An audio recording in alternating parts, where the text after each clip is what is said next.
Мәсіхшіліктің ақиқаты дегеніміз, біздің адамдарға мәсіх жайында қайта тірілу мен киелі жазбаның растылығы жайында айтуымыз ғана емес. Мәсіхшіліктің ақиқатына біздің өмір сүру салтымыз да жатады. Адамдар көптеген жағдайда біздің айтқандарымыздан бас тартады. Оның себебі біздің ақиқатымызға сай өмір сүрмейтіндігіміз. Мәсіхшілік сөзі іс-әрекеттен бөлектенбеу керек. Осы жайында көп жазған кім екенін білесіздер ме? Елші Паул. Мынау жайында ойланып көрейік. Тарихты еске алатын болсақ, бастапқыдағы қауым неліктен әлемге сондай қатты ықпал етті? Ізгі хабар айтып, ақиқатты жариялап шынайы болғандықтан емес пе? Иә, бұл да бар.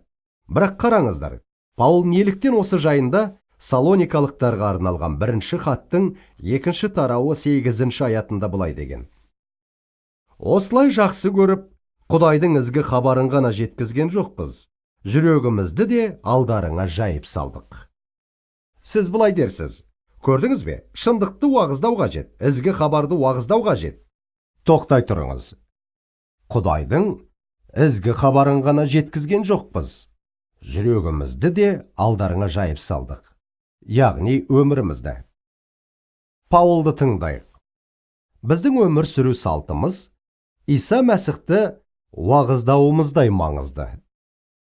Осы хаттың басында 1-ші тараудың 5-ші аятында Паул сол жайында айтып тұр. Ол былай дейді: себебі біз сендерге ізгі хабарды сөзбен ғана емес, қалай әрекет еткенімізді өздерің білесіңдер.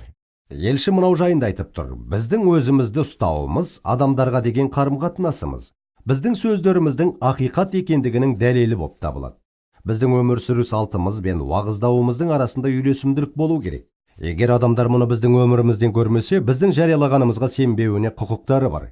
Римдіктерге арналған хатта 15-ші тарау 18-ші аят Паул осы тақырыпқа қайта оралады. Сондай-ақ басқа да хаттарында солай істейді. Ол былай деп жазды: басқа халықтардың ізгі хабарды естіп мойынсынулары үшін киелі рухтың құдіретімен сөйлеп. Сіз көрдіңіз бе, бұл жерде адамдарды ақиқатқа үйрету керек деп айтып тұр деуіңіз мүмкін.